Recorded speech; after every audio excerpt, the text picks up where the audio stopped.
Conociendo a mi otro yo. ¿Qué vamos a aprender? El propósito de esta sesión será valorar beneficios y riesgos del proyecto Genoma Humano y de la clonación. Observa el siguiente video, que te explicará más sobre lo que se verá en la sesión. Permítanme compartirles el aprendizaje del día de hoy. Valora las implicaciones éticas de la manipulación genética en la salud y el medio ambiente. Un aprendizaje esperado por demás interesante, donde el propósito será valorar beneficios y riesgos del proyecto Genoma Humano y de la clonación. Perdón, ¿y tú? ¿Quién eres? ¿Cómo que quién soy yo? Soy el profesor Raúl Hurtado Pérez. ¿Cómo que eres el profesor Raúl Hurtado Pérez? El profesor Raúl Hurtado Pérez soy yo. Lo que pasa es que soy tu clon, pero no eres igual que yo. Aclaremos, Raúl. ¿Recuerdas que hace 30 años te sometiste a un experimento genético sobre clonación? Sí, pero pues soy el resultado de ese experimento. Soy tu clon.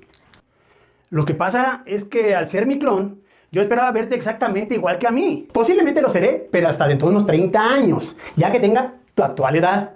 Y aún así dependerá de otros factores, ya que mi forma de pensar y mi forma de comportarme será muy diferente a la tuya. ¿Pero por qué? Hace 30 años, tú esperabas que yo fuera idéntico a ti, pero no consideraste que yo apenas nacería y que las condiciones y época de vida son muy distintas.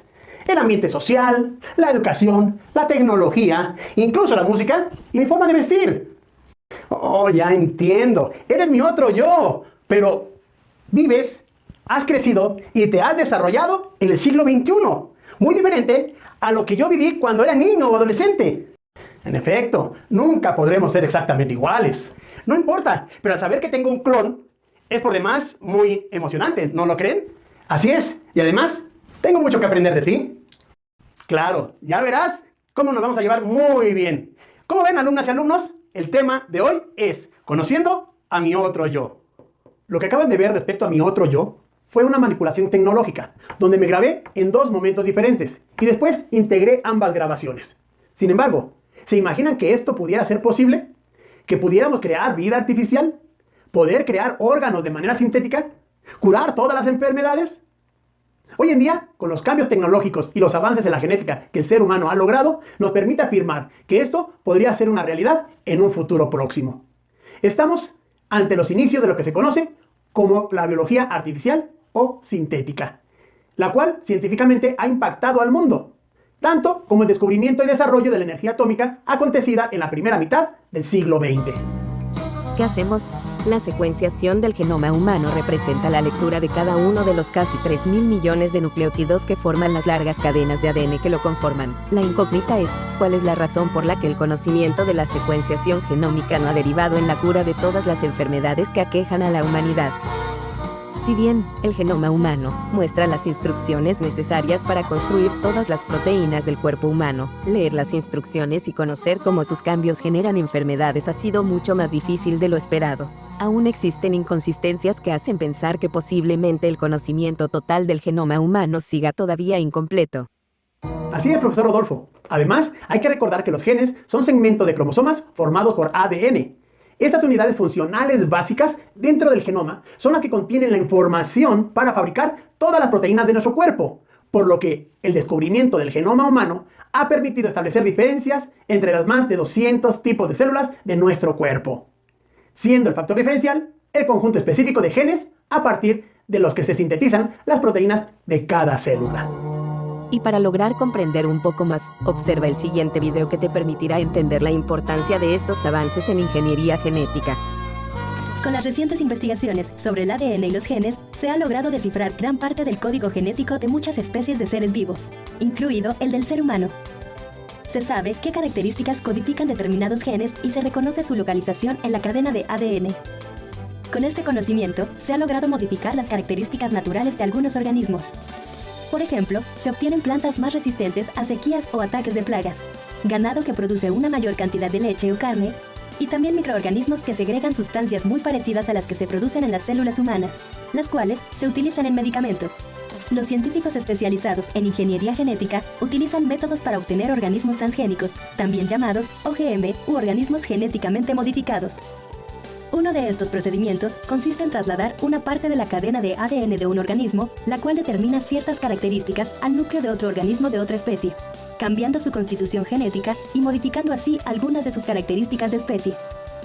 Eventualmente, estas nuevas características podrán ser heredadas a sus descendientes. Mediante la manipulación genética, se han obtenido bacterias capaces de producir insulina, hormona cuya falta en el organismo humano es causante de diabetes. La insulina que producen es similar a la humana y su producción es relativamente económica. Efectivamente, el cuidado de la salud es una de las grandes apuestas del proyecto Genoma Humano, por lo que ahora podemos decir que el seguimiento de la transmisión de las secuencias genómicas a través de las generaciones nos ha permitido identificar cómo ocurrieron las migraciones humanas en el pasado, lo que hace posible reconstruir el proceso de población del planeta. Por ejemplo, la llegada de los españoles a América, explicado mediante el sistema de mestizaje estudiado a través del proyecto de diversidad genómica de la población mexicana en junio de 2015, o sea, el mapa genómico de los mexicanos. En dicho proyecto intervino la Secretaría de Salud a través del Instituto Nacional de Medicina Genómica, el INMEGEM, donde dio a conocer las variantes más frecuentes en la población mexicana, concluyendo que la población actual es resultado de las múltiples mezclas entre la variedad de grupos europeos y grupos indígenas americanos. Cabe mencionar que en los resultados de este estudio del genoma humano de los mexicanos se logró establecer que enfermedades, como la diabetes, la obesidad y la hipertensión, suelen ser más frecuentes en personas con ascendencia indígena.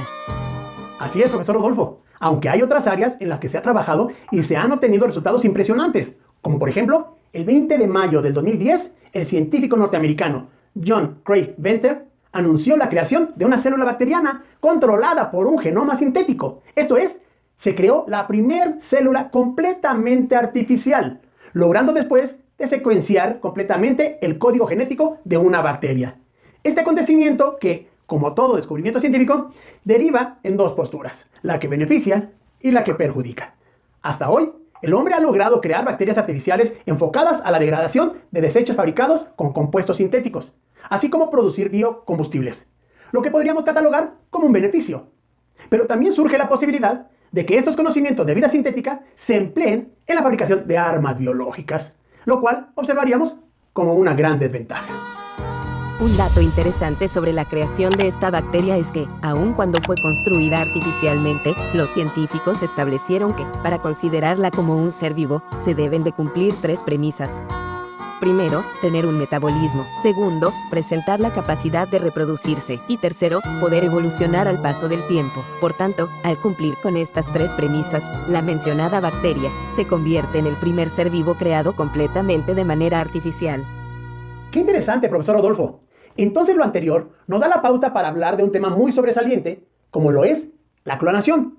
Y aunque nos parece un término muy moderno, podemos decir que es un fenómeno natural muy antiguo, ya que ha estado presente en organismos unicelulares que se reproducen asexualmente por bipartición, como ocurre en las bacterias y algunas levaduras. Asimismo sucede en organismos vegetales, por ejemplo, en el pasto, pero por reproducción vegetativa. En animales lo podemos observar en algunos insectos que por su reproducción asexual llamamos partenogénesis. En el caso de organismos sexuales, como el ser humano, un ejemplo de clonación son los llamados gemelos univitelinos, es decir, aquellos que son nacidos a partir de un solo óvulo y un espermatozoide. En síntesis, podemos decir que el término clonación se refiere a un conjunto de células originadas de una sola célula o individuo que son genéticamente idénticos a partir de su reproducción asexual. Clonan monos macacos. Investigadores del Instituto Científico de Neurociencias en Shanghái, China, publicaron un artículo en la revista Cell de febrero pasado, en el cual informan que lograron clonar por vez primera 2 primates. Lo hicieron con una técnica similar a la que se usó en 1996 con la oveja Dolly, el animal clonado más famoso del mundo. Desde Dolly se han clonado camellos, gatos, vacas, perros, ranas y ratones, entre otros organismos. Pero clonar primates resultó más complicado. Sun Qian y Lu Shen combinaron variantes técnicas desarrolladas por diversos grupos de investigadores para optimizar el procedimiento y utilizaron el ADN de células de un feto en vez de un adulto. Así desarrollaron 109 embriones e implantaron cerca de 80 en 21 hembras de macaco, resultando 6 embarazos, de los cuales se lograron 2 monitos, Xiong y Hua. Mo Min Po, director del instituto, dijo que técnicamente no existe una barrera para clonar humanos, pero que esta nunca fue su intención. El experimento se hizo con fines de investigación, en especial en campos de la medicina. Por ejemplo, para usar estos primates genéticamente idénticos como modelos de enfermedades humanas como el cáncer. Otra ventaja es que el cerebro de los primates es lo más parecido en el mundo natural al cerebro de un ser humano, por lo que es un modelo óptimo para el estudio de trastornos mentales y enfermedades degenerativas como el mal de Parkinson y la enfermedad de Alzheimer. Pero clonar primates está inquietamente cerca de clonar humanos. China, como sucede en casi todos los países del mundo, cuenta con directrices que prohíben la clonación humana reproductiva. Pero las leyes suelen ser ambiguas. Es necesario prestar atención a estos avances científicos y tecnológicos y presionar a los gobiernos para regular sus aplicaciones de manera adecuada. Si les interesó la lectura, los invitamos a buscarla en internet, ya que es de acceso libre. Recuerden que buscar explicaciones sobre los fenómenos que ocurren en la naturaleza es una habilidad científica que es importante desarrollar para solucionar problemas en nuestra vida cotidiana. Abecedario biológico.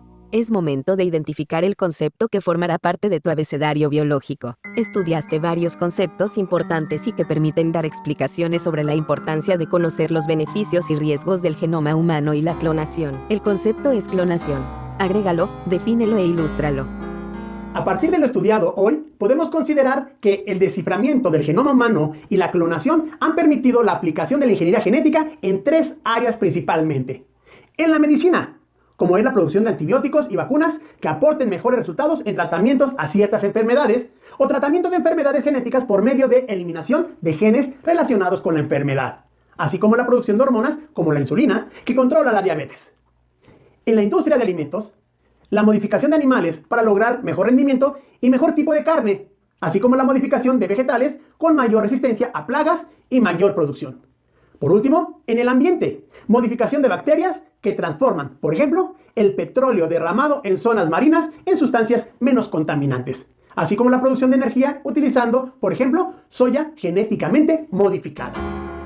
También podrías hacer mención de algunos riesgos o desventajas en el uso de la ingeniería genética, como por ejemplo, en la medicina, el conflicto ético, social y moral para la creación de un clon humano. La clonación reproductiva aún es deficiente, ya que no permite el desarrollo de mamíferos completamente sanos. En el tratamiento de enfermedades, aún no es completamente seguro, debido a las similitudes entre células madre y células cancerosas. En la industria de alimentos, los efectos en la salud aún son desconocidos. Se desconoce si los alimentos genéticamente modificados pueden provocar alteración genética en el ser humano y demás organismos. En el ambiente, se puede provocar una alteración en el equilibrio de los ecosistemas, perdiéndose la diversidad genética. Correcto, profesor Rodolfo. Entonces podemos concluir que existen grandes beneficios que podemos obtener del genoma humano y de la clonación, y que todas las naciones han consensado enfocarse en estas ventajas. Así es, ya que el mal empleo de la manipulación genética traería como consecuencia grandes catástrofes ambientales en el equilibrio de los ecosistemas, además de dejar la puerta abierta a desventajas como lo es una guerra biológica. El reto de hoy, observa el siguiente video para poder elaborar el reto. Ahora es momento de lanzarles el siguiente reto a nuestras alumnas y alumnos, así que pongan mucha atención. Escriban una reflexión sobre los beneficios y riesgos del genoma humano y de la clonación. No olviden compartirlo con su profesora o profesor y con sus compañeros de grupo, si les es posible. Nos despedimos de ustedes, desde la Perla Tapatía, Guadalajara, Jalisco. Somos el profesor Raúl Hurtado Pérez. Nos vemos en la próxima sesión.